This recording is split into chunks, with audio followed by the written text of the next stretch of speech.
Hello, everybody. It was quite a dramatic welcome. I felt the need to collect a statue or something when I came up here. I hope everybody's had a good lunch, and it must have been a really good lunch because a lot of you were late to come back here for the start of the session. I thank you for joining us for the second interactive session here on the TRT World Forum. Just a little bit of housekeeping. You can follow the forum on Twitter using the hashtag TRT World Forum. And you can also download the app. And when you do, it tells you about what's coming next, who the speakers are, and what we're going to be talking about. That app is called TRT Forum. So, why are we here? My name is Imran Garda. I do a show called The Newsmakers for TRT World. My job is not to give you speeches.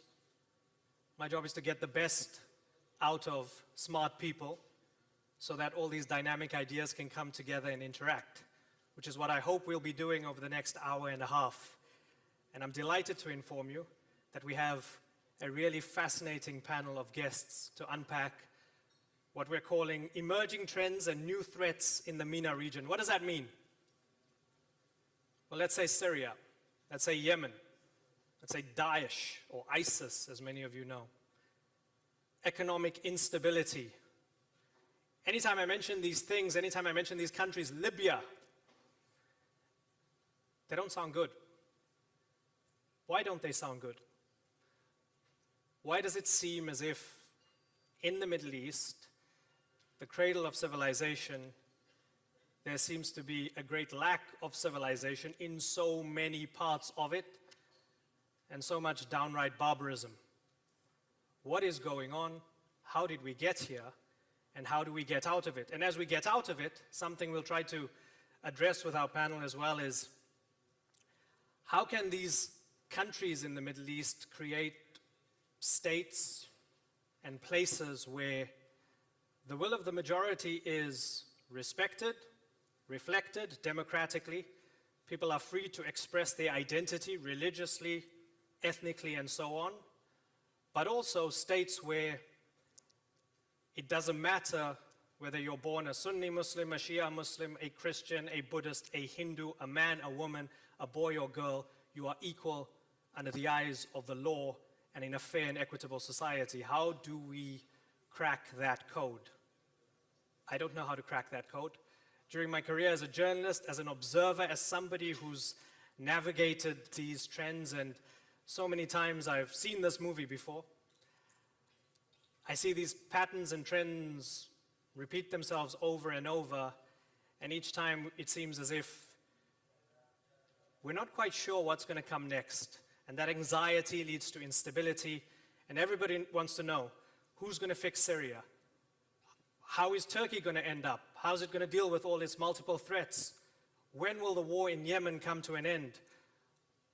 Do great powers want to carve out new countries in a new Sykes-Picot?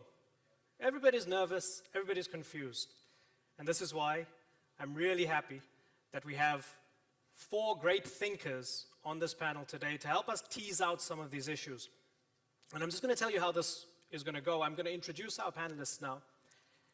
And from very early on, we're going to open it up to interact with each other as we straddle these issues: political, economic, social, cultural, civilizational. And at the end, if we manage our time correctly, I'm going to hopefully have 15 to 20 minutes available for Q&A. So we'll have people come around and you can ask your questions to our panel. So I'm glad that everybody's settled. It looks as if the room is full.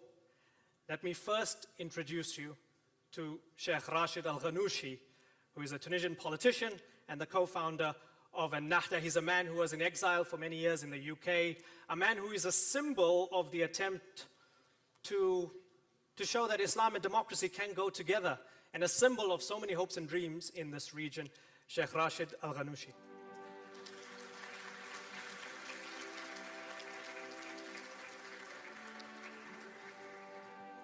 Have a seat. Have a seat here, sir. Yes. Thank you.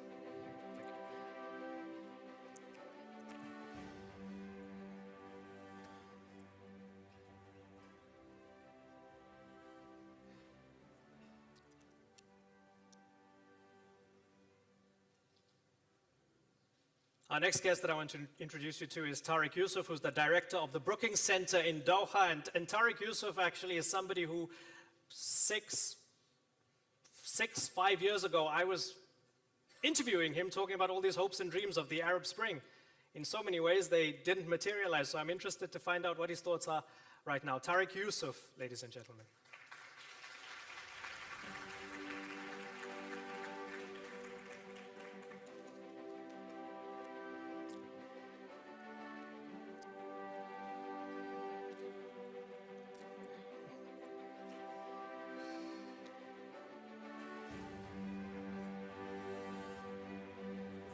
The second one.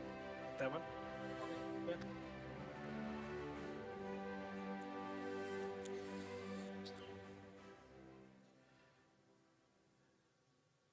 It's not often that you get the opportunity to pick the brain of the former Chief of Staff of Tony Blair, someone whose role in office caused a major impact on the region. That's an understatement. Jonathan Powell is a UK diplomat and the director of Intermediate. Jonathan Powell, ladies and gentlemen.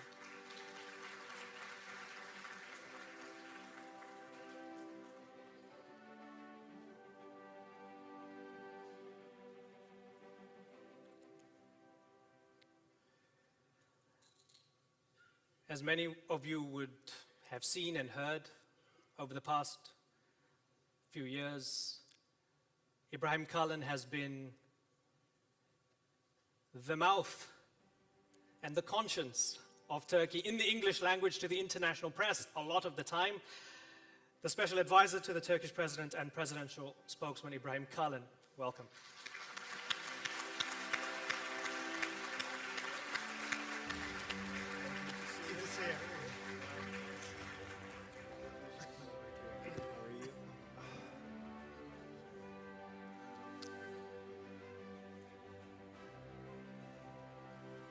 Welcome, sir. Looking forward to it.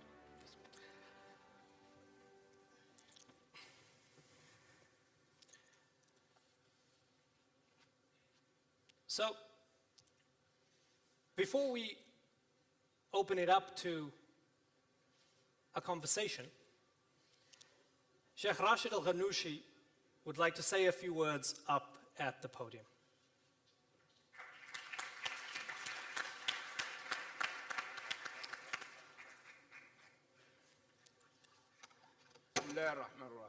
In the name of God, the most gracious, the most merciful, greetings.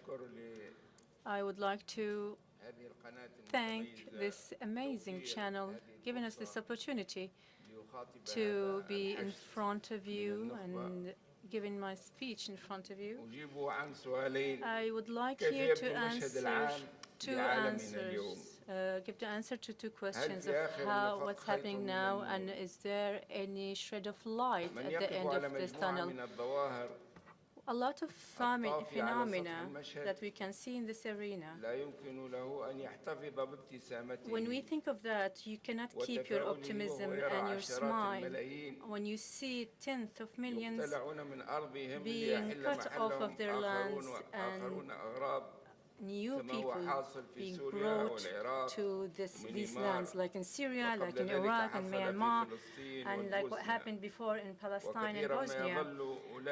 And you can see that these who were cut off of their lands stuck on borders, and they would consider themselves lucky if they can have a tent granted by the generosity of the United Nations. They're fleeing the lands of their fathers and ancestors because of the oppressions, ethnically speaking, or sectarian oppression, or being pushed to hunger, dreaming of the good livelihood and the nice or happy life, and risking their lives in the middle of the sea, although they might become fish bite by the end of that. And actually you can see that the gap between the wealthy people, who actually consist of 20% of the population of the world, consuming 80% of the wealth of the world, leaving behind millions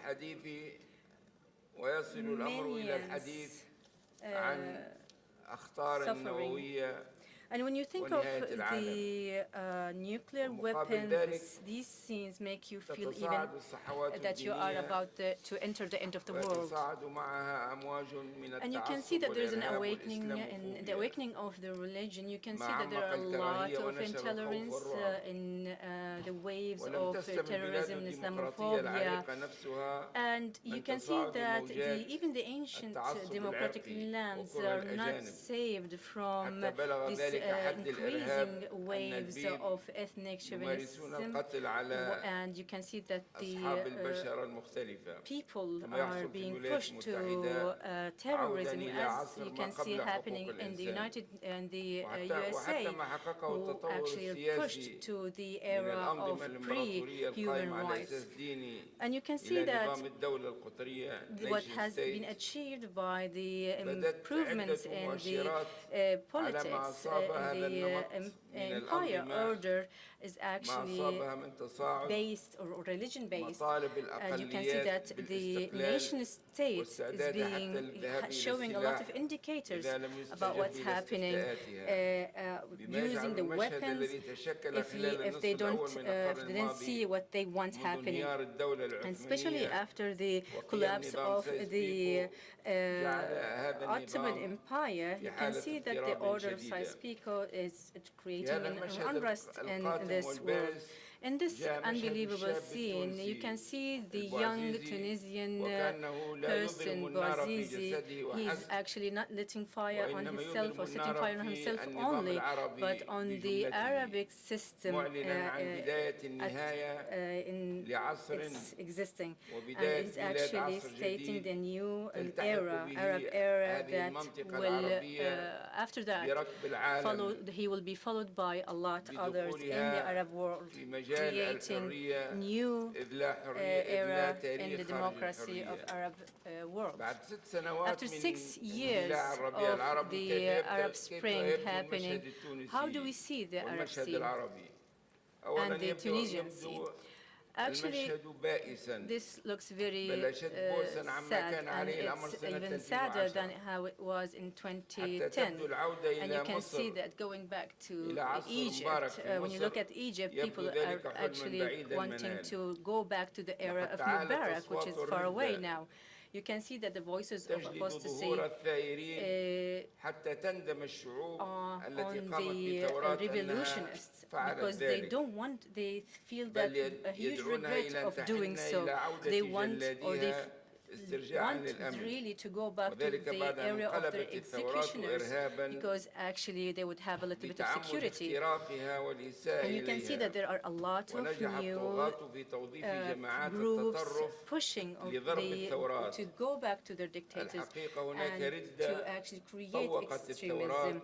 And here you can see that there are a lot of groups actually were successful in creating terrorism out of luring people to violence.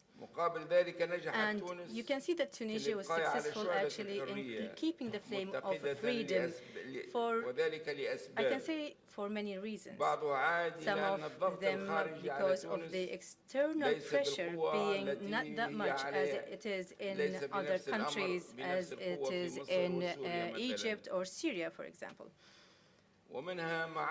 And also you can see that the Tunisian elite were able to manage the dialogue between themselves away from violence, and they were able to do compromises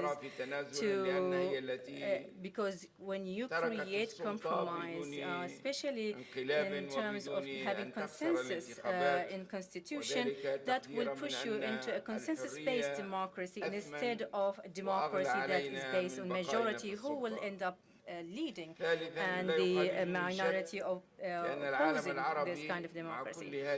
So, although all of what's happening in the Arab world and the terrorism, I am pretty sure that the Arab world is entering a new era, which is the democratic transition era. And the issue is only about time and cost. Then all Arab countries will be among the free countries.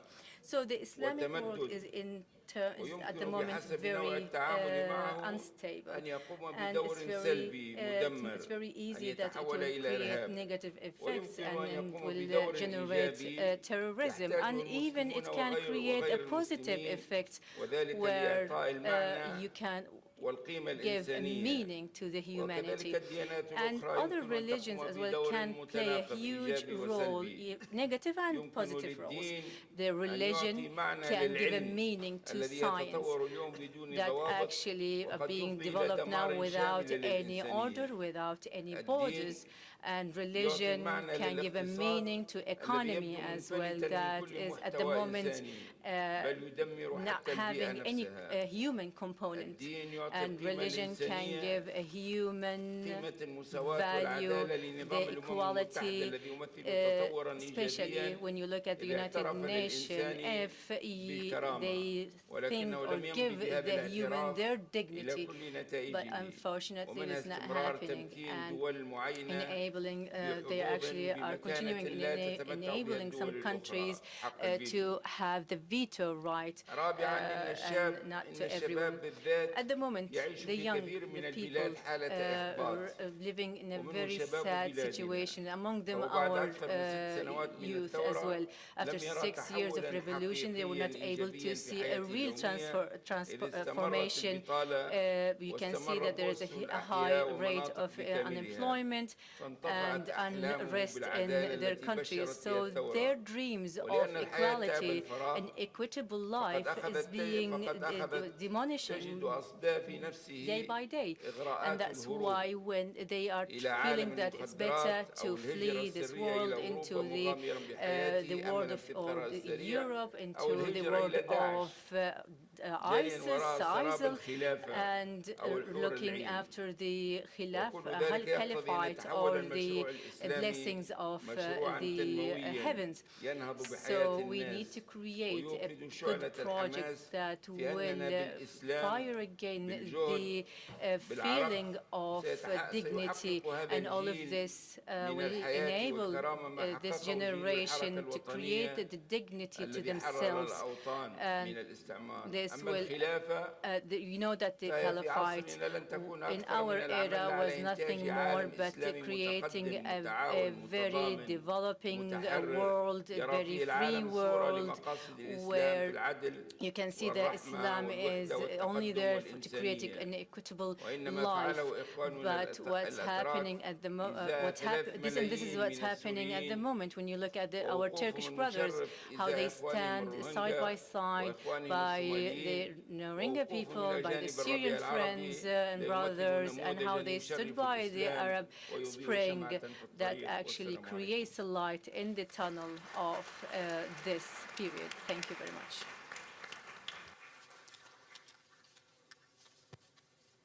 Thank you very much, Sheikh Rached Al-Ghannouchi. Before we open it up to the rest of our speakers and we have a conversation with you for the duration of the session, which is 70 minutes and 25 seconds to go. This will be a master's degree in Middle Eastern politics, I assure you. So stick around. Have a little look at this short video before we proceed.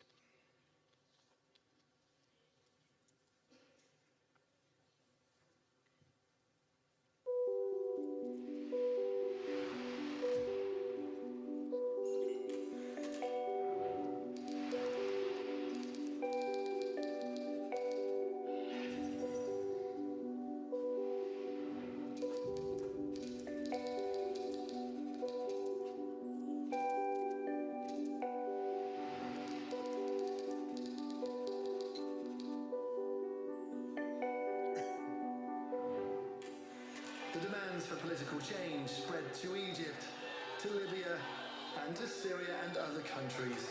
Some had revolutions. Others descended into civil war.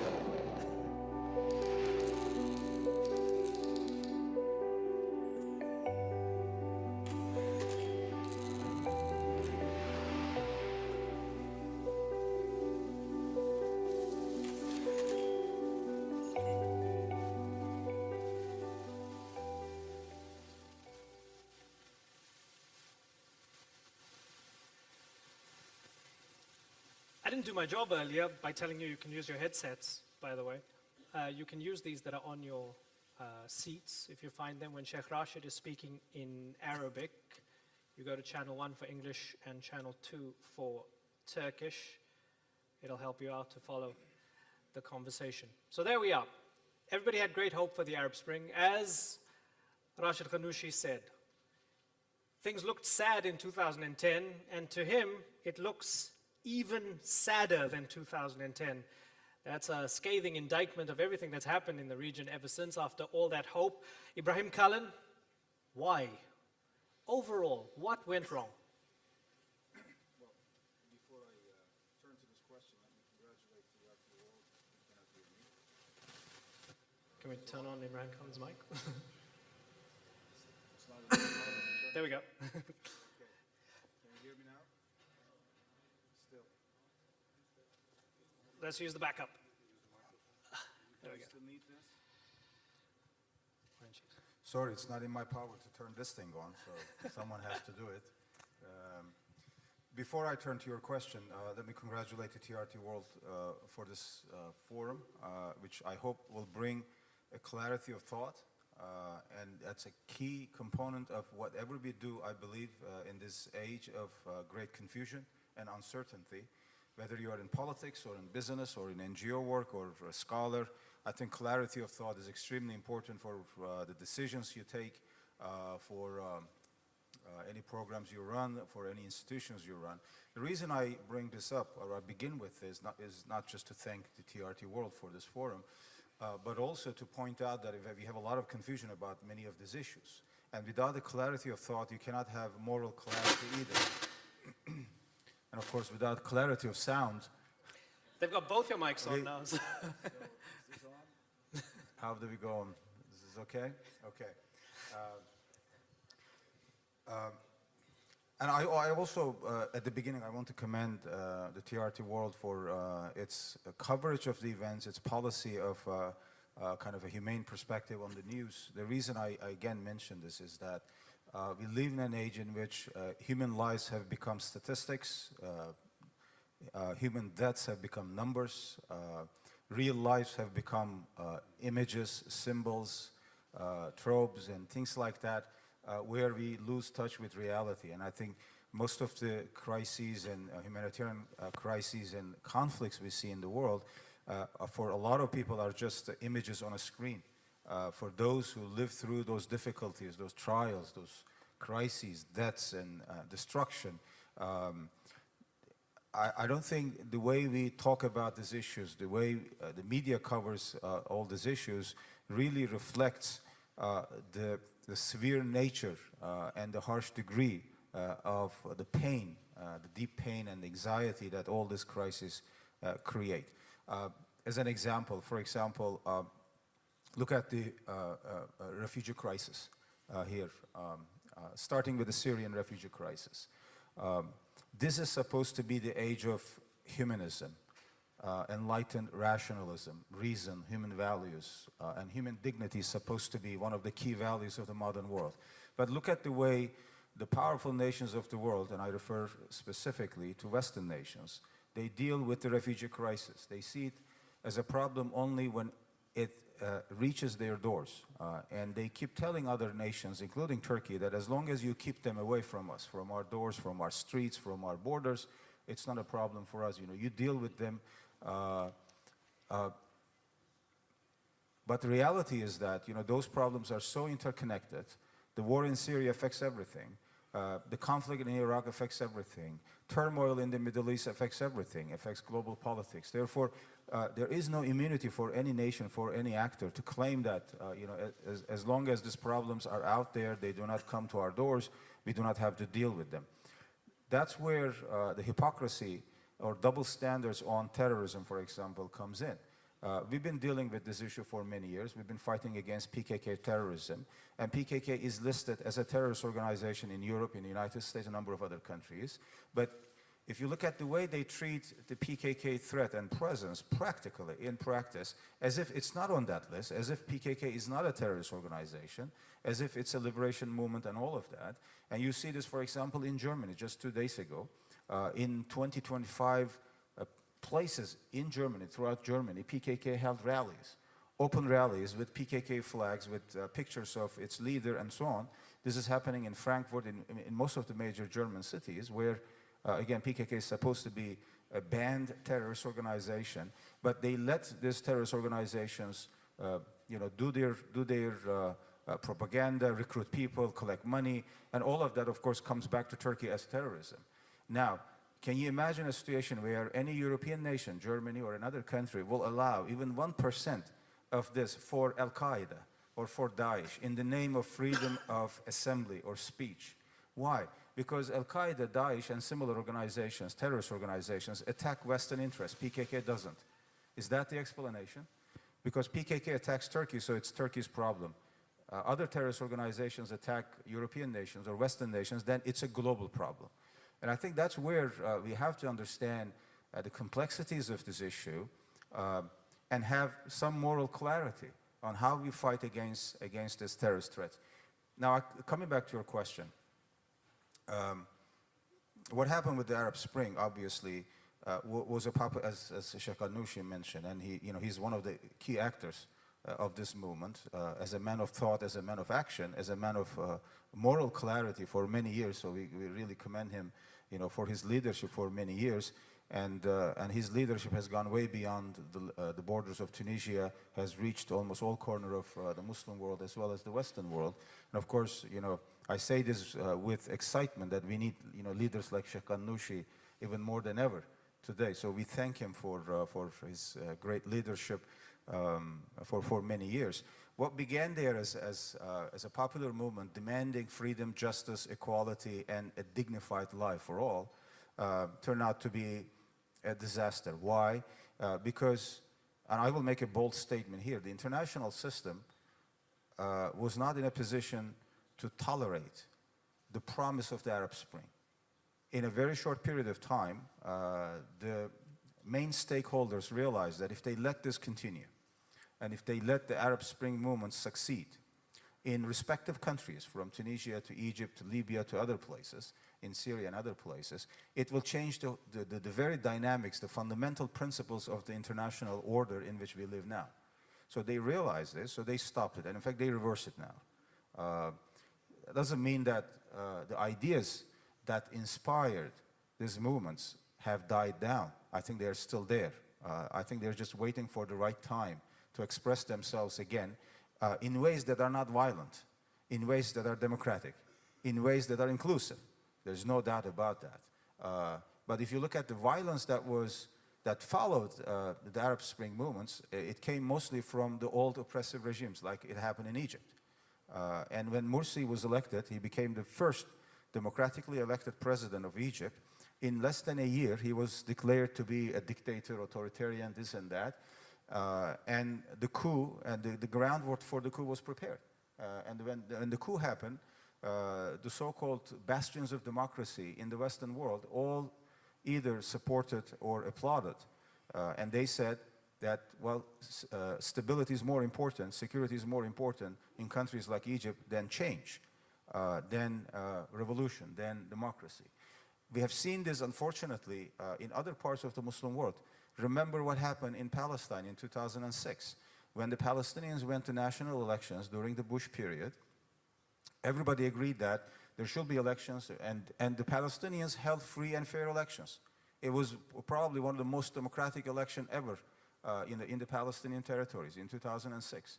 When Hamas won the elections, they again began to change the reverse, began to change, or wanted to change the course again, because they realized that they cannot let Hamas rule. But Hamas was elected democratically. The Palestinian people in the West Bank and Gaza elected Hamas officials, but they didn't let them rule Gaza or the West Bank. So Palestinian reality was divided right in the middle. Geographic division became a deep political division, and we have lost 11 years. And now finally, thanks to the efforts of many actors, the Palestinians have reached an agreement on national reconciliation, and now hopefully they will go for elections. And our call, and as I did last week in my statement, on all the international actors, including Israel, to make sure that this process succeeds this time. and no one tries to sabotage it or undermine it, because it's in the interest of the Palestinian people, it's in the interest of all the countries in the region, because this deadlock will create more problems. So you see, all of these things are interconnected. I think if we can somehow work through some of the principles that should guide our thinking, our action for a better, a fairer world where justice, equality, representation, equal opportunity are not just words but realities for the people on the ground, then I think we can make some progress, perhaps address some of these crises that we are facing today. So you've said all of it is interconnected, undoubtedly, and let me take that a step further and tap into Jonathan Powell's expertise. You were at the table over the negotiations when it came to Northern Ireland. There was terrorism. There was a civil conflict involved in the UK. You're in the business of trying to put out fires. Ibrahim Kalin mentioned the battle against the PKK, a listed terrorist organization. Unfortunately for the region, given that Turkey has so much on its plate right now as it is, fighting Daesh, an internal threat, the Gulenist FETÖ organization, and the flaring up of what's happened in the southeast now and the killings.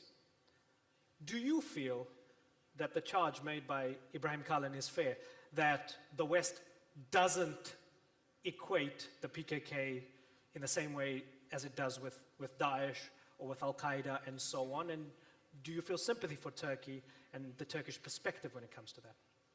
Yes, I do. I do. I think that when you suffer from a terrorist campaign, it really is very undermining when you feel people outside are supporting that campaign. When we had the IRA killing us for 30 years, we had it funded in America.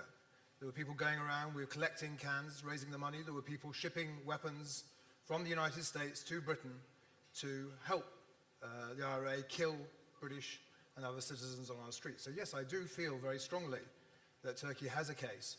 This may not be the first time that the West has been accused of double standards and of inconsistency, but I think it's an important point.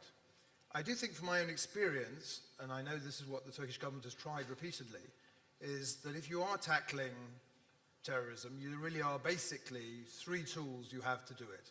One is security. You need to have security measures that stop the terrorism as far as you can, that contain it, that push it back. You need to address the grievances that terrorism feeds on, the injustices that we had in Northern Ireland with the Catholic people being excluded from economic and political life. And you need to offer a political way out. You need to have all of those three tools together. And the Turkish government has applied those three tools at different times. It's about doing all of those that will help us solve all of these terrorist problems, whether it is Daesh or PKK or any of the others. Tarik, Yousef, let me sort of, and this conversation is going to straddle between countries because the themes are all interconnected and all universal here. Tarik, 6 years ago, we were sitting next to each other on set in Doha discussing what was happening in Libya. Benghazi had just been taken, I think. There was an element of emancipation from the people of Libya. Yet another dictator was being overthrown. Gaddafi was a really bad guy, and everybody was happy that he was gone. 6 years later, the country is a massive mess with two rival governments. People are talking about General Haftar as if maybe they need another strongman again, as if he's another Gaddafi. Why did Libya go so badly wrong as compared to Rached Ghannouchi's Tunisia, which isn't perfect, but it's a democracy, and it turned out pretty much okay? What was the major difference between the two? Great question, Imran. And I think I agree totally with the framing that Sheikh Rached did for thinking about political transition and change, or the lack thereof, and the failures in the Arab world in the last 6 years. Libya must today be seen in the eyes of many, including its own people, as a case of failure. Hope that has been dashed, and disappointment that is actually endearing the former regime to perhaps make a comeback. I think there's some fundamental differences between Tunisia and Libya that might explain that, although the overall story, I think, is the same. The revolution in Libya, if you recall, Imran, was much more violent. It took place in a country after 42 years of one of the most brutal, oppressive regimes the Arab world has seen. Libya had nothing that we could call political elites who were experienced, who were prepared to make the compromises that the Tunisian counterparts did. And sadly, but very tragically in the case of Libya, Libya became a magnet for interventions during the revolution, but especially after the revolution, by proxy powers or proxies acting on behalf of external parties as the world systems or world powers walked away. I think President Obama was exactly right in suggesting that one of the biggest mistakes made by the West in Libya was to declare victory a few months after the revolution and to walk away.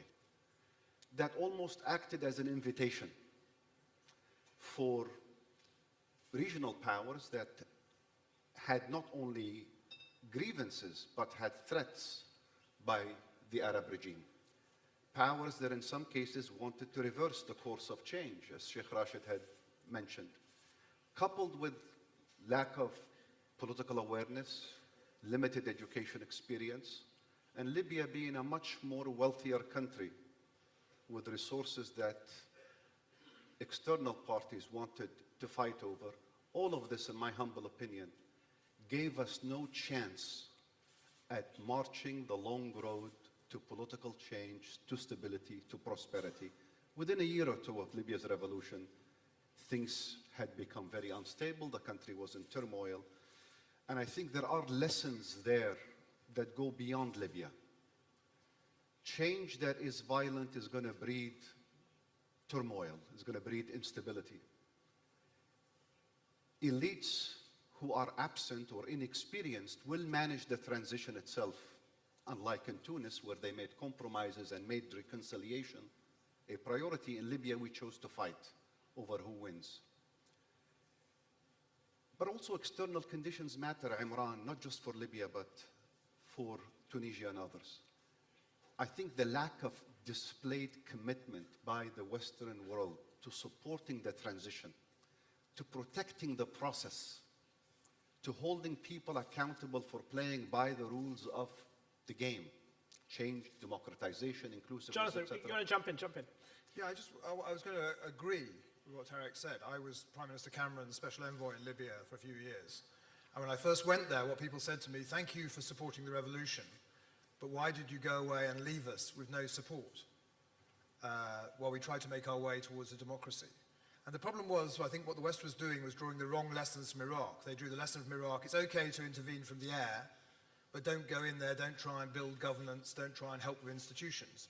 And I think that was a terrible, terrible mistake, because what we needed to do was help those institutions grow strong. The Libyan people had no experience of those institutions. They had no experience of compromise, as Tarik was saying. So I wanted to echo very strongly from the other point of view, the point of view of a Western intervener, on the point he makes. But aren't you damned if you do and damned if you don't? Intervene and it's your fault.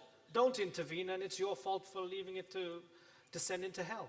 Well, sometimes it isn't. For example, in Kosovo, we intervened and it actually worked. We managed to save Kosovo from a fate worse than hell, and we managed to actually change Serbia in the process. So sometimes intervention can work, but you have to be patient. If you're going to do something like Afghanistan, it's no good going in there with a one-year sense of purpose. You've got to have a long-term commitment to that country and to building its system of government and building the institutions in somewhere like Libya, and we did not have that.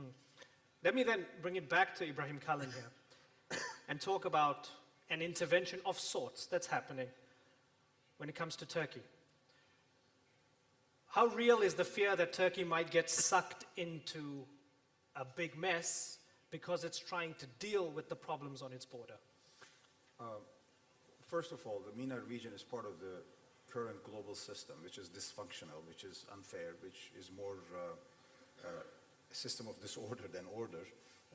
Therefore, when we talk about the MENA region or the problems in Syria, Iraq, Palestine, and other places, I think we have to see it within the larger context of the global picture here.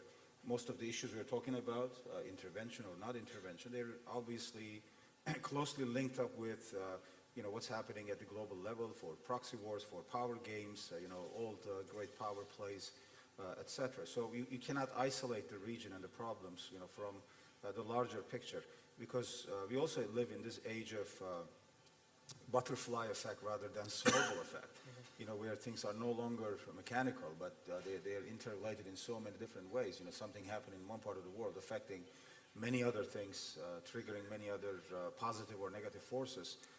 And this is exactly what happened, in the MENA region. Before coming to your question, I think we have to acknowledge that the nations in the MENA region and the larger Muslim world have the means and the resources, in fact, to deal with their own problems. I believe that, genuinely, that, we have the resources, we have the natural resources, we have a young population, we have, good people in our societies. But are they really given the space to function in the ways that will help their countries, their nations? They are not, in many ways. I don't want to put the blame just on others, on outsiders. I think I've said this many, many times. Those who follow my speeches and writings, know that, just blaming others leads to intellectual laziness. It doesn't solve any of our problems. That's clear enough. We have to really do a lot of soul searching, reckoning within ourselves. And I've always said, and I believe that, without having peace, integrity, and clarity within our own souls, we cannot really do anything properly in the outside world. And that applies, to the general state of the Muslim world, which is not, in its best shape at the moment. But we have to also recognize that all these external interventions, proxy wars, are also crippling the potential of the countries we are talking about, whether it's Libya or Tunisia or other places, because we are all part of this global system in which we have to function in one way or another. Now, coming to your question about Turkey intervening to protect its borders. Obviously, we are doing this to protect our border, our citizens, because ever since the beginning of the Syrian war, 2011, 2012, we worked with the international community, starting with the United States, with the Obama administration, with the Europeans, with the Gulf countries. We have not done anything in Syria that was not coordinated with the international coalition during this 6-year period. Whether it was to suspend relations with the Syrian regime, withdraw our ambassador, support the Syrian opposition, Free Syrian Army, the Friends of Syria group, and all of that. We've been part of that as we discuss all these things, with other international communities, actors.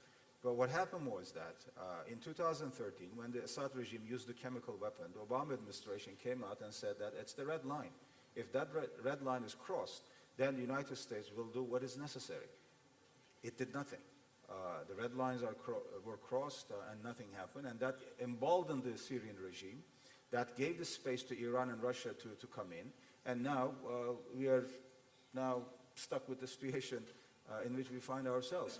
Now, of course, again, we said, okay, if that's, the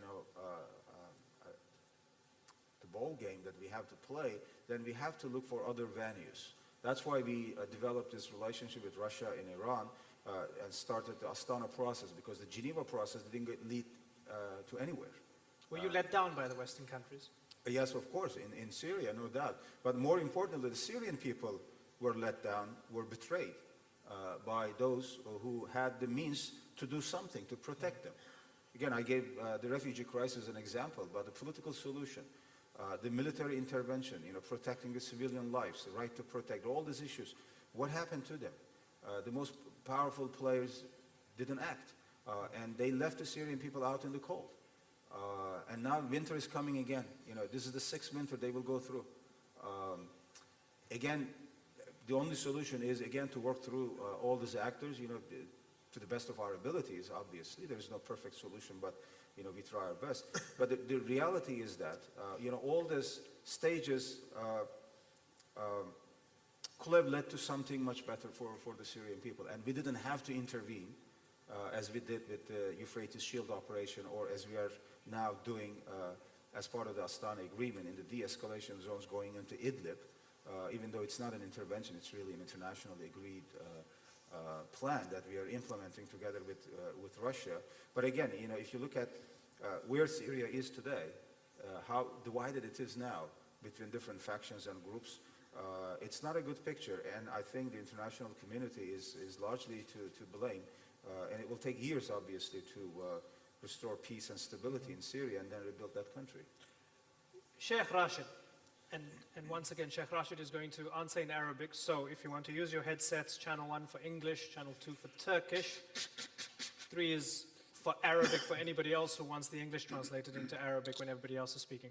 Sheikh Rached, 5-6 years ago, it was about Ben Ali must go, Mubarak must go, Gaddafi must go for anything good to come thereafter.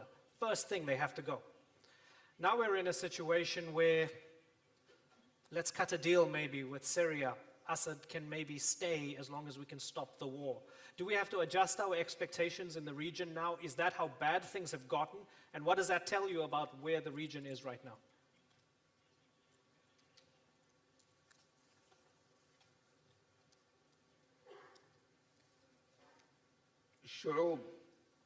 Nations did the revolution against dictatorship, and they were able to get rid of some of them. And we are waiting for the rest, actually. Because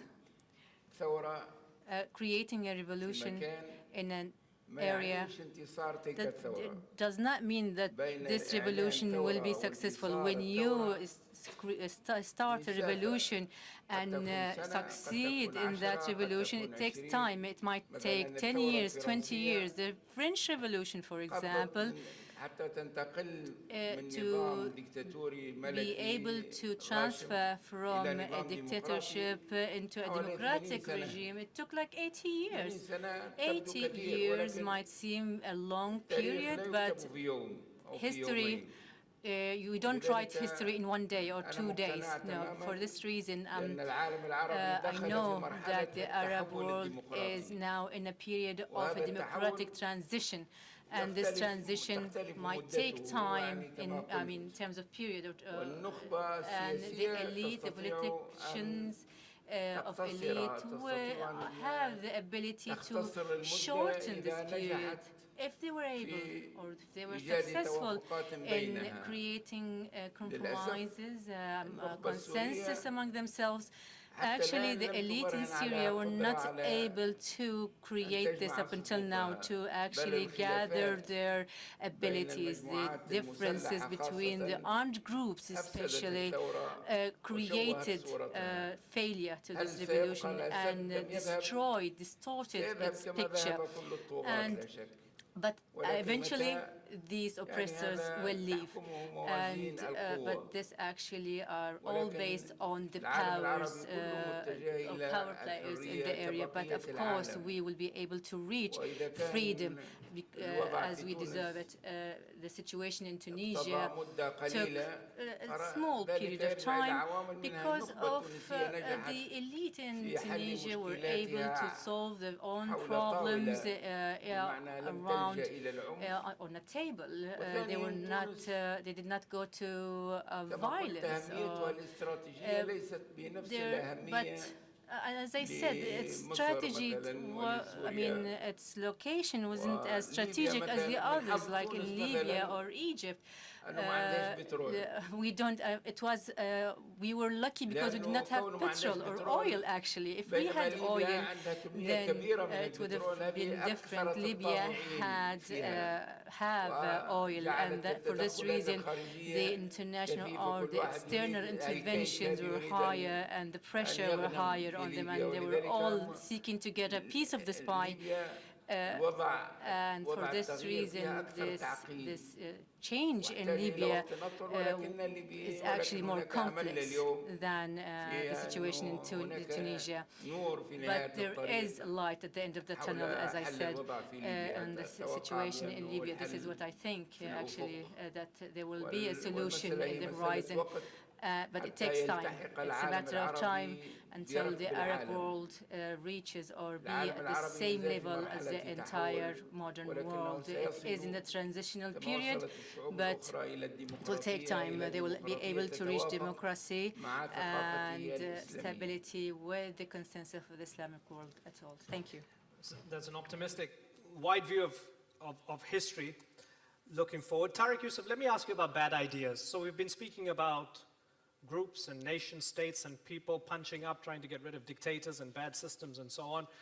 Something that also emerged or continued in the region was a bad idea that maybe saw its genesis in Al-Qaeda, stayed with Al-Qaeda and did its own thing, but then morphed into ISIS or Daesh. Not only are we seeing young people, mainly men, not only from within the region, but also from the West, within Muslim communities in the West, find some sort of salvation in some really awful ideas. Now, these guys might be defeated on the battlefield in many places, in Raqqa, in Mosul, and so on. But how do we actually stop these bad ideas from continuing to spread, Tarik? Imran, as far as I'm concerned, and I think most of the panelists would agree with me on this, for many of us, radicalization, violence, terrorism are fundamentally an outcome that has flown from political, economic, and social failures in this region. This was clear 10 years ago. This, in fact, was clear 20 years ago. In societies where especially the young are excluded, where political voice is absent, and where the only way to keep stability is repression, it's only a matter of time before young people, in bigger numbers, in growing forms of violence and extremism, will express their resentment, their rejection of the status quo. And as these failures are prolonged, and surely authoritarian regimes that do not respect tolerance, that do not promote inclusion, that do not spread prosperity and welfare amongst their publics, are bound to create these repeat outcomes of failure. Authoritarian regimes cannot be the answer to the problems we have today. Just go back 30 years ago. Problems of religious extremism and violence in the Arab world were confined to very smaller groups. Muslim jihad, some of their offshoots in member states. 15 years later, Al-Qaeda emerged, a much more global, ambitious, and violent organization. Continued failures, lack of a response, over time, bred ISIS and its likes. And my bet that if we are to vote in favor of the return of the old regimes or the old styles of governance, we will replicate the same failures and end up promoting even greater violence in the future. And hence, I find myself in total agreement with Sheikh Rached on the need for us to be patient about change, to manage our expectations during the process of change, but fundamentally be principled about the need for change. Because the alternative is essentially an extension of processes and outcomes that will not address the fundamental issues and challenges in society and will only seek to prolong problems, only for them to explode in more extreme forms. Imran, if I may, just in 30 seconds, think of the new normal that people think of and actually openly discuss and write about when it comes to the Middle East. What is the new normal in the Middle East? Low economic growth, conflict conditions, low oil prices, spill over into neighbors and the rest of the world. And somehow this has become acceptable. Countries are expected to accommodate to this new normal way below what is needed. Certainly an insult to the hopes and expectations and aspirations that got us all in the very first place excited about change. So reasserting what we need, rejecting the status quo, even if it seems appealing. Last but not least, and I think this is where perhaps I diverge a little bit from Sheikh Rached, or maybe we complement one another. Part of what's complicating our tasks right now, Imran, domestically in a lot of our countries, is that the regional order around us, the neighborhood, is in turmoil, is in violence. There is no Arab world order. There is no system that's been put in place now to replace the collapsed system over the last decade or two. And I think it's in this context that what Ibrahim had suggested about the need for regional players to be engaged, to be assertive, to try to come up with new coalitions, blocks, cooperative means to protect the region, to potentially engage in these discussions which we care about, and hopefully ultimately to vote for change, vote for transformation, vote for the hopes, and give them time, as Sheikh Rached, in my humble opinion, has so eloquently emphasized. Jonathan Powell, all those things that Tarik had mentioned as internal issues that might lead to radicalization were all, I guess, around and in existence in Saddam Hussein's Iraq. They were all there. Repression, economy not great, young people not being given an opportunity and a voice, and so on. And then you had the United States and the UK, your government and others say, hey, guess what, let's overthrow this guy and kill tens of thousands in the process. And there's an argument to be made that there would be no ISIS today, there would be no cesspit of disgusting takfiri ideology in the region if it wasn't for that invasion of Iraq. It only made things worse. Is that true? No. I think it's quite hard to make the case that Iraq was a terrific success and that we all did wonderfully. I think we made a huge number of mistakes, disbanding the army, de-Ba'athification, failing to really stand up institutions. There were a series of mistakes that were made after the invasion.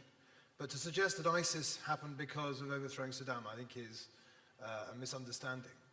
And I think it's a very important misunderstanding because I think that if we believe that by liberating Mosul and liberating Raqqa and liberating Deir ez-Zor, we have solved the problem of ISIS, we are sadly mistaken.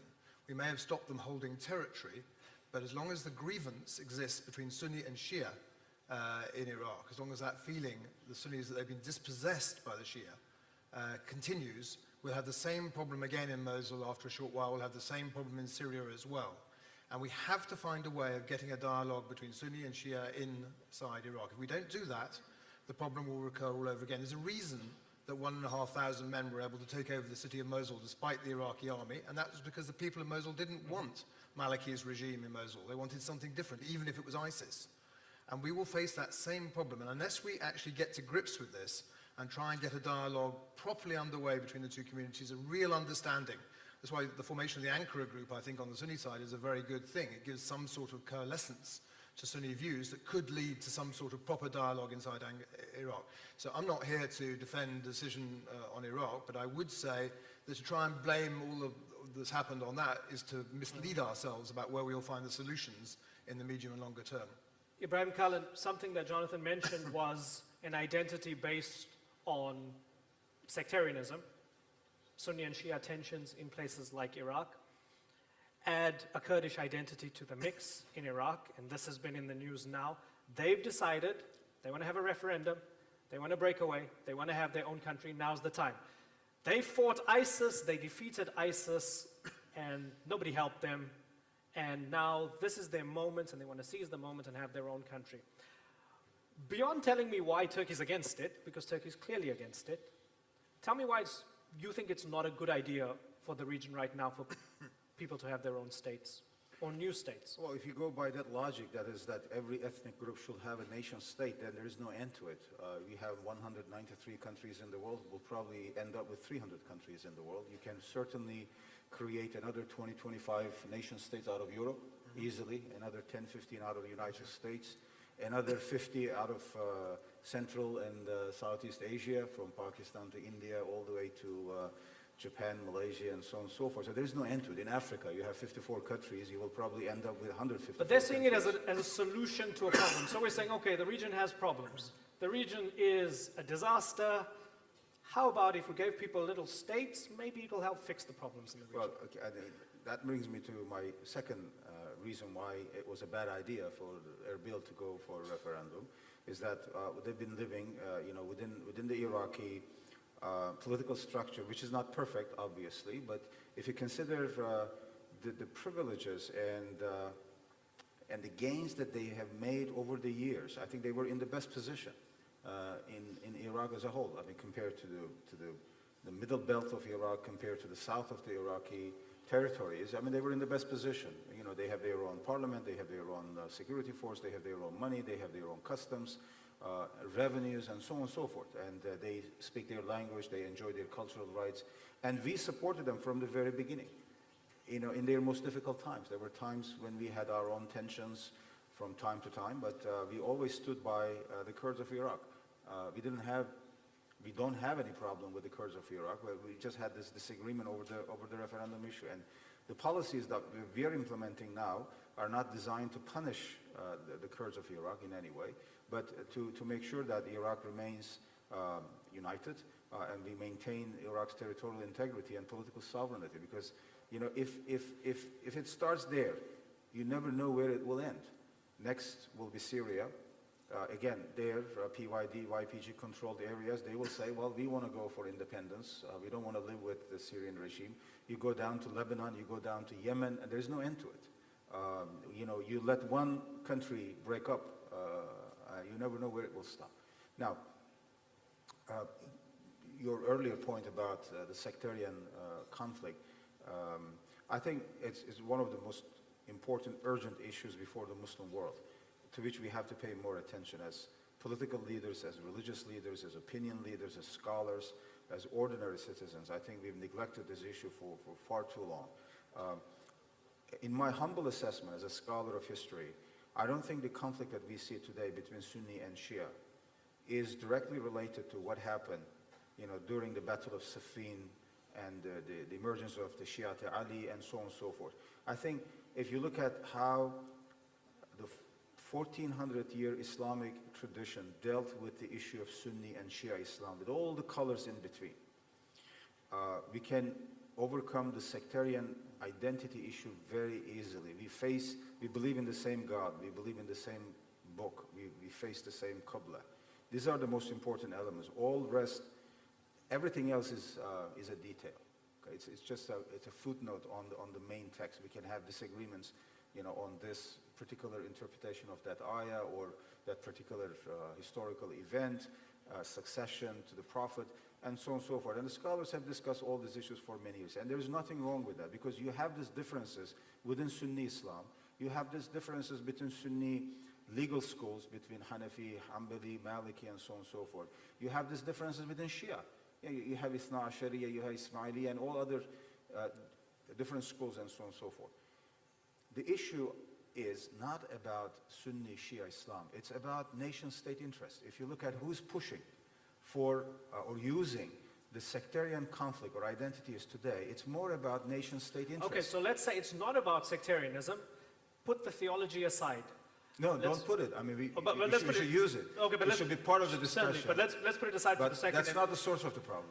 But if we look at it and we see that so many in the region, from among the Saudis and the Emiratis and so on, they see any action by Iran as a form of Persian expansionism in the region.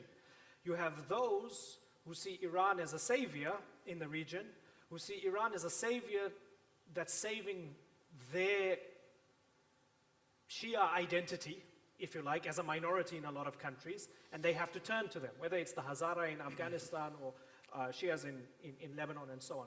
So theology aside, there's a thing that's happening right now.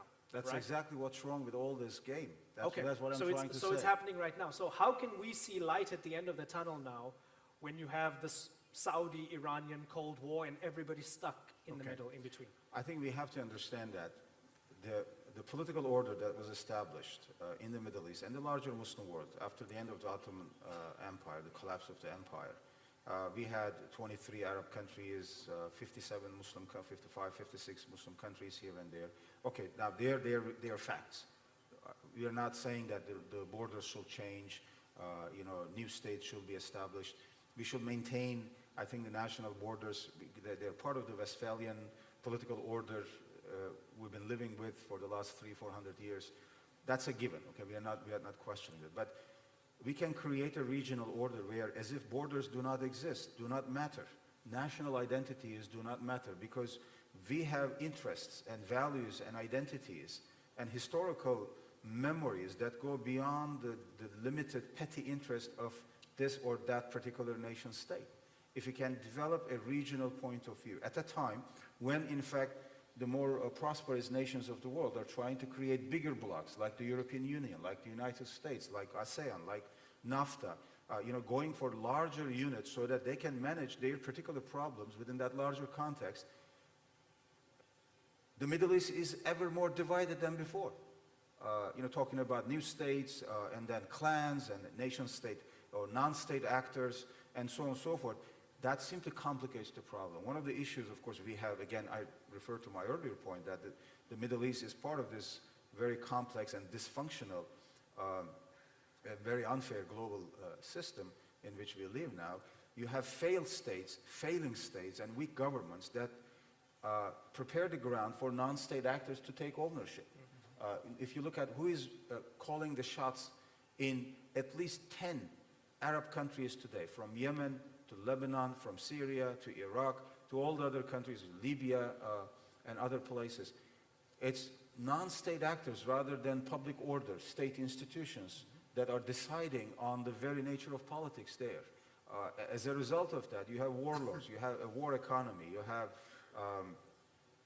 destruction of public order and the loss of trust in public institutions and political leadership. People don't see anything happening for their benefit in terms of security, in terms of peace, in terms of their own future. Therefore, I think we have to address this issue in a very serious manner.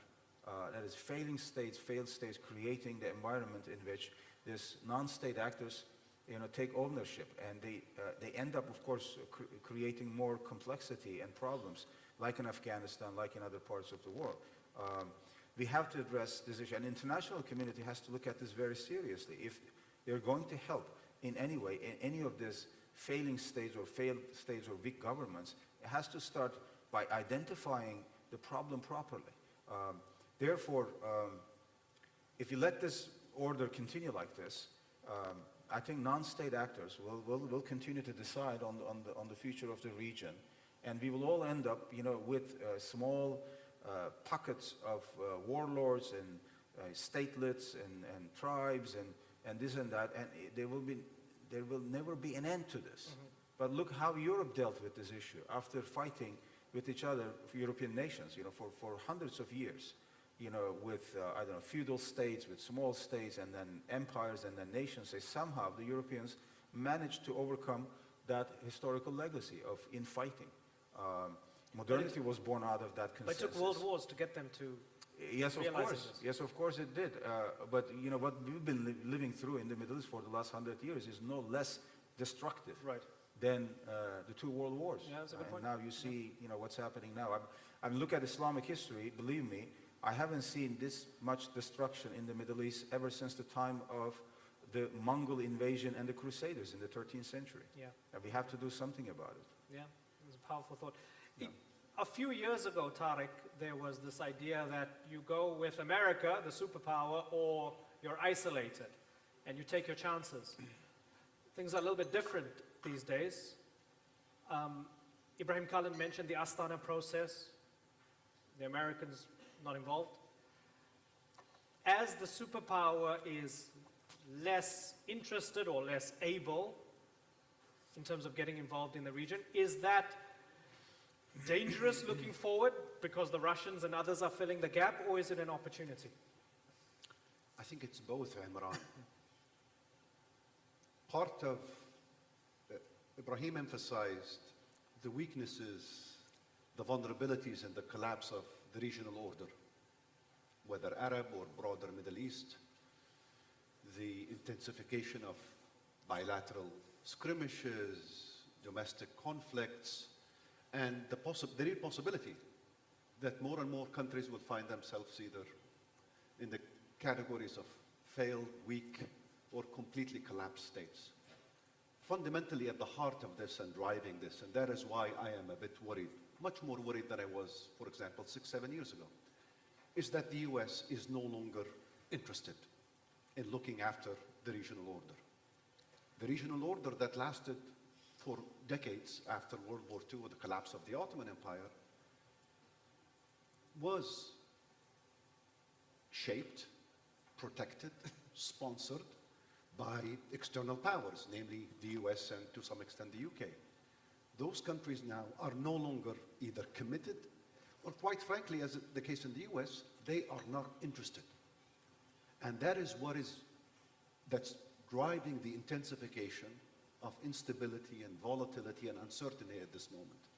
It's much easier for me to think about solving Libya's problems if I were left alone than in a world where I don't know if my neighbors are conspiring against me, are working to undermine me, or what sort of a regional neighborhood I'm going to find myself in. I think this makes it especially hard, but there lies the opportunity as well, Imran. Given the vacuum that is emerging, the retrenchment of the US, and the withdrawal of the West from the region, based on what we can see now, regional actors, regional powers, and I'm very happy and confident and comfortable saying this will include Turkey and Iran and Egypt and Saudi Arabia, need to find a way of accommodating each other's interests in the way that Ibrahim suggested, their fears, their worries, and help put a framework that will bring about some stability and some internal coherence to this. But how do they do that without the others thinking that this guy wants to be the mob boss of the neighborhood? I think we've not even tried, Imran. I don't think we've genuinely even engaged in open discussions. I mean, let me be frank with you right now. When was the last time the leaders from the countries I've mentioned sat together and actually discussed substance that has to do with the region? I mean, the last summit that brought all of these guys together focused on what? The fight against terrorism. I think terrorism is a threat. I think it's a problem. But is it the number one problem? Is it the only problem? Is it where all of our resources, attentions, and energy should be going? Absolutely not. So as somebody from outside of Turkey and Iran, and as an Arab looking at my own neighborhood, I feel not only perfectly comfortable, I am compelled to think of future regional security arrangements that would include not only countries from the region, but Turkey and Iran and others that have a vested interest in stability and prosperity. We need to solve this conundrum. Unless we do so, then the commitment that Sheikh Rached expressed and the hopes for change in the future based on inclusiveness and democracy and justice and peace will be much harder to fight for. The odds are stacked against it right now. And I'm open to also thinking about other countries outside this region. Maybe China can play an important role in this. Maybe other regional powers with an interest, a vital security, economic interest in this region can help put in place the foundations of a regional order that can become sustainable. I think Ibrahim is actually exactly right. The post-Ottoman world order did a good job of lasting for 100 years. It served its purpose. So it's time for change now. But it's now time for change. Ibrahim, Kalin? Just to follow up on Tarik's point about establishing a regional order, it requires a regional understanding, an understanding of the actors, and the actors speaking to one another. And if you look at, for example, since we are in a media forum here, where do we get most of our information, for example, about Iran, about Saudi Arabia, about Libya, etc.? Again, they're all filtered through the most powerful global Western media outlets. Again, don't get me wrong, I'm not here to just blame the Western media, etc. But Saudis are not talking to Iranians, Turks are not talking to Libyans, the Palestinians are not talking to Africans, and so on and so forth. The problem is that even the terminology that we use to describe our problems are borrowed from other places. These are not our terms, these are not our words, these are not our stories. And if you don't have your own words with which to express your own story, tell your own story, you don't have a story. It's someone else's story. You're just a figurehead there. Now, I think that this is a deep problem. That's why I said, the Sunni Shia thing, or ethnic Kurd, Turk, Arab, and so on and so forth. These issues can be addressed, I think, in a much more constructive way. I'm not belittling the problem. They can be addressed in a more constructive way if we start talking to one another, find venues to listen to each other, and tell our own story, tell our own grievances to each other, rather than complain to some Western capitals, come and find a solution, for our problems. Because the West is stuck with its own problems at the moment. Honestly, you look at Europe, and I would like to hear Jonathan's thoughts about this. Look at some of the recent elections in Germany, in Austria, and other places. Far right becoming the mainstream politics in Europe now. Who is going to change that? I don't know. The age of the great European political leaders like Churchill, Konrad Adenauer, and Charles de Gaulle, and big names that shaped European politics in the 1930s, 40s, and 50s. That, I think, time is gone. And the way I see European politics, shifting towards this far-right axis, I think is something that we Europeans should worry about, and we should worry about also. And you look at the United States, again, the rise of, these extremist, almost racist ideas becoming normalized, accepted as normal, and they're having an impact on real life. It leads to rise of Islamophobia, xenophobia, and believe me, anti-Semitism will follow. Because of the very bad, terrible memory of anti-Semitism, that is the Holocaust, and the laws in place, right now anti-Semitism is just bubbling under the surface, but it's there, and it will come back, and Islamophobia will become part of anti-Semitism, in time if you let this, process continue unchecked. Therefore, talk about, the narrative about the Middle East, about the Muslim world in most of these media outlets or analyst circles does not really reflect the realities on the ground, and they should be challenged, I think, critically examined. We should benefit from them, no doubt about it. We should engage them. But if we think that this is the only narrative, this is the only platform with which we should address our own problems, we will be dead wrong from the very beginning. That's a good point. Before I open it up to questions, we'll have 10 minutes of questions. Jonathan, you want to address that? While we're all focusing on the mess that the MENA region is in, is Europe sliding towards illiberalism at the same time? Well, I like Ibrahim's idea of a European Union, an EU for the Middle East. Even though my country is sadly trying to leave the EU as we speak, maybe we could join the one in MENA if we leave the one in Europe. Yes, the rise of populism of both the right and the left is extremely worrying in Europe. My own sense is that it is a temporary phenomenon. It's a phenomenon thrown up by the pressures of globalization and in the form of a protest vote. And if we're lucky, and if there's real leadership, if there are figures like Churchill and de Gaulle out there, those leaders will appear and they will fight back that populism and reassert the control. What I think would be a mistake is to think that even if they do, you can depend on the United States or Europe coming to your rescue. I think that time has passed. I don't think the United States is interested. If you go to Foggy Bottom now, you'd be lucky to find someone who knows the various parties in Syria, let alone cares what happens to them, I'm afraid. And the same would be true in most European capitals as well. So if you're sitting around waiting for them to sort themselves out, I wouldn't do that. The problem is Nigel Farage thinks he's Winston Churchill and that the refugees are the Nazis, which is fed to a lot of well, my grandfather worked for Winston Churchill, and he's no Winston Churchill. He's not. Okay, let's open it up to some questions. We've got 10 minutes of questions, so hopefully we'll get a couple in. Can we start off? I don't know who's got the microphone. Can we start off here in the front row? Over here in the front row, yes. Yeah, there we go. It's coming over to you here. The gentleman standing here in the front row. Cool. British scholar from Cambridge University. while he was analyzing the recent trends and threats during the course of globalization process, he was checking out certain paradigms, and he said, I am Ibn Khaldunian. In order to find the solution and establish regional orders, I think we have our own paradigms, and historians, for example, Tunisian Sheikh Ghannouchi's grandfather Ibn Khaldun perfectly set the course, and now Western scholars are using our paradigms and intellectual wisdom.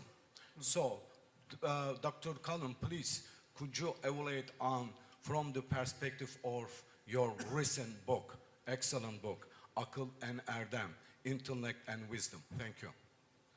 Okay, developing our own paradigms. Have we been falsely imposing Western or other paradigms into what we were trying to do?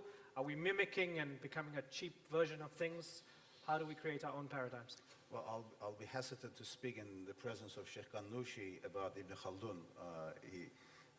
I hope he will, be kind enough to say a few words about that. But just very briefly, since you mentioned Ibn Khaldun, and he's extremely important, I'm glad you mentioned him. He's a complicated thinker, but I think one point that he makes is extremely important, and it's very simple but very fundamental. And that is the issue of asabiyya, group solidarity, social cohesion, however you translate it, is what keeps a society together. It's the glue that brings different communities, people with different interests, tribal links, etc., together. It's that glue that we have lost. And it's that social cohesion and group solidarity that we have to establish. And in the language of political science, it means, lack of unity, obviously. It sounds very simple, but again, like all simple things, it's very fundamental. Unity doesn't mean uniformity.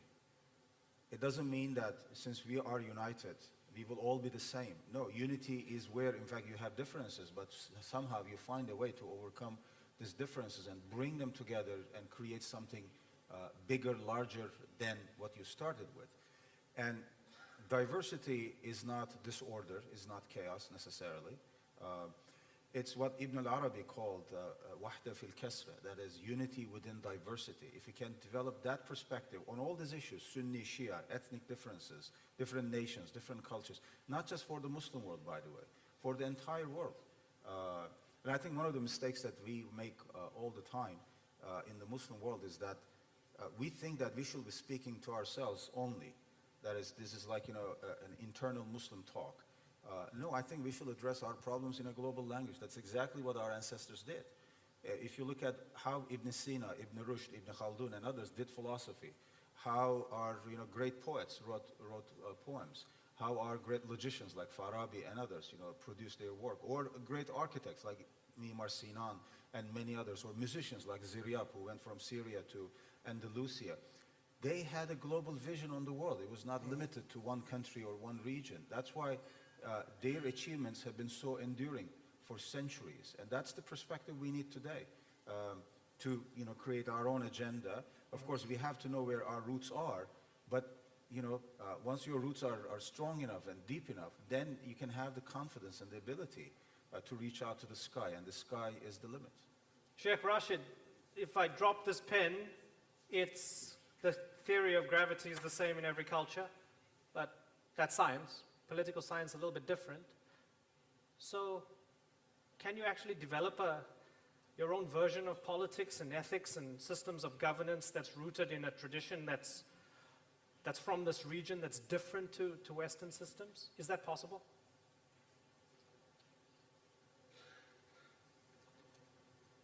We are not required or requested to bring a system different or different than the entire world, because Islam did not bring like an economic system or a state, did not bring something different.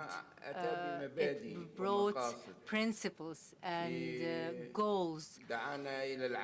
It asked us to be just, to ask among each other, to be brothers to each other, and to be one, and to look at the logic, the Muslim logic, everywhere and all the time. We are requested here to create solutions to its problems within these general principles. In our time, at the moment, the Shura, how do we apply asking each other? We see the best way to create or what is available now is democracy, to be able to do that by election, by parliaments, by parties, by taking turns in regimes. And there is nothing that is against this in Islam, but it's the issue of implementation only.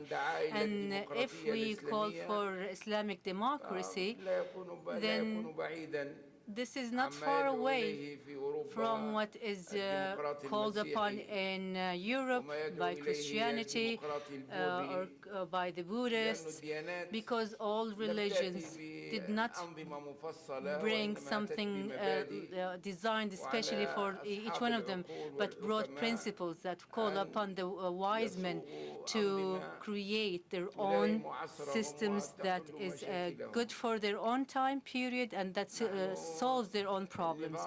So, for example, in judicial system in Islam, we call upon justice here, but do we bring justice in judicial system in our time? It's different. I mean, we have one judge that gives one decision, but at that time. But now we have different levels and layers of this system, and we have, it's like a plural system, and it's not an individual system. So if in our history we don't recognize nothing but the individual system, we cannot say that this is the Islam's, this is where the Islam stand. No, Islam did not call upon that. The Islam said that you have to give the just decision. How to do so? This is left to our wisdom. This is left to our minds.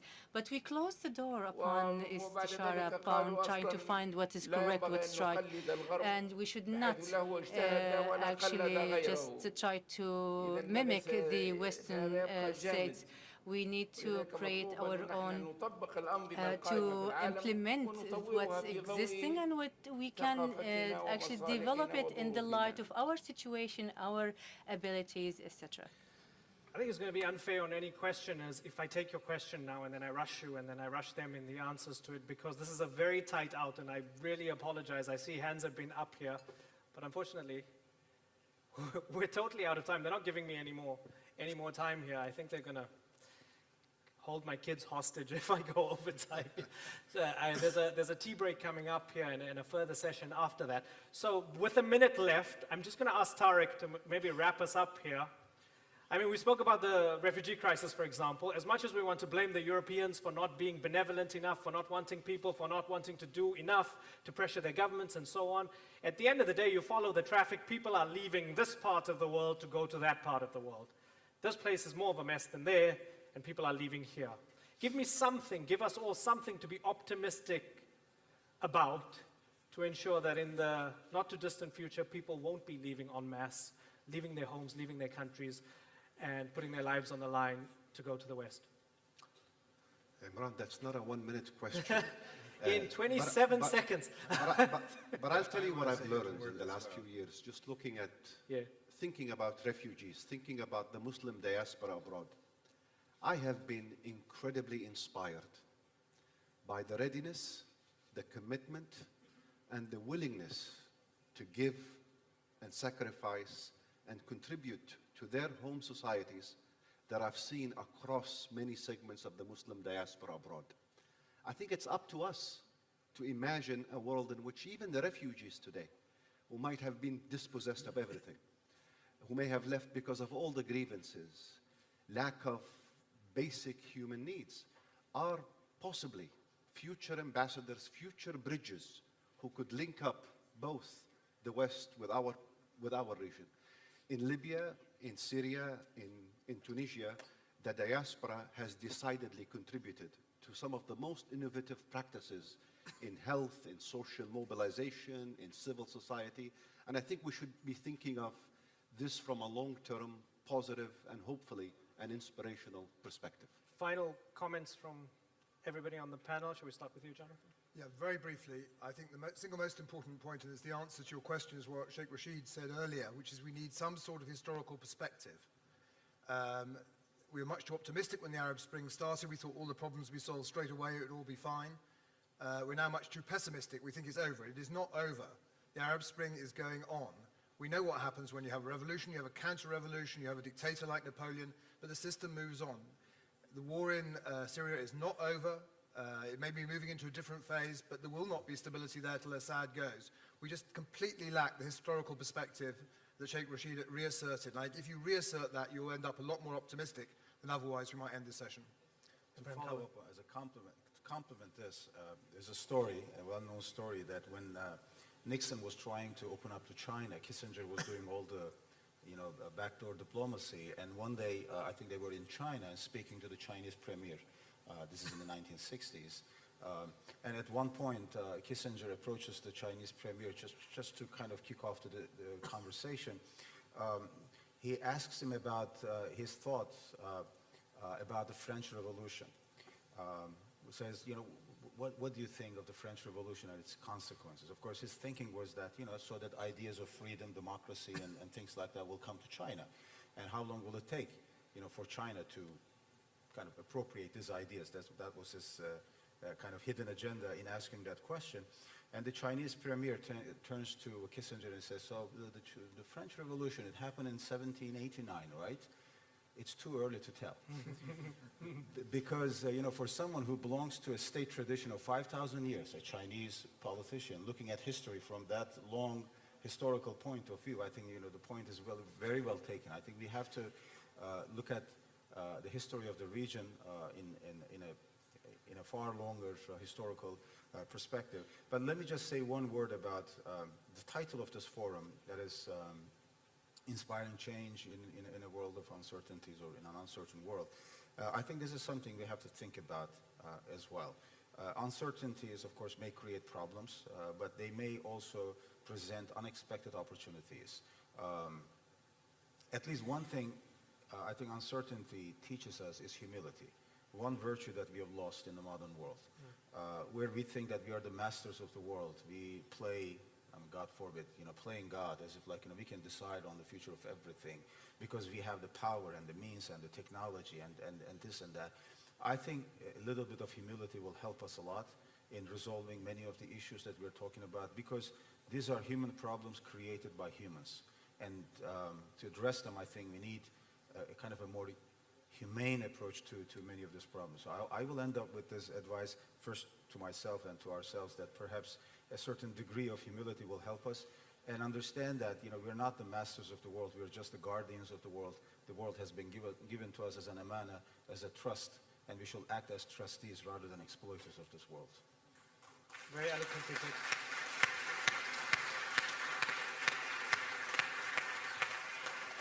I'm going to ask you to give them another round of applause, Sheikh Rached Ghannouchi, Tarik Yousef, Jonathan Powell, and Ibrahim Kalin, for being our splendid panel.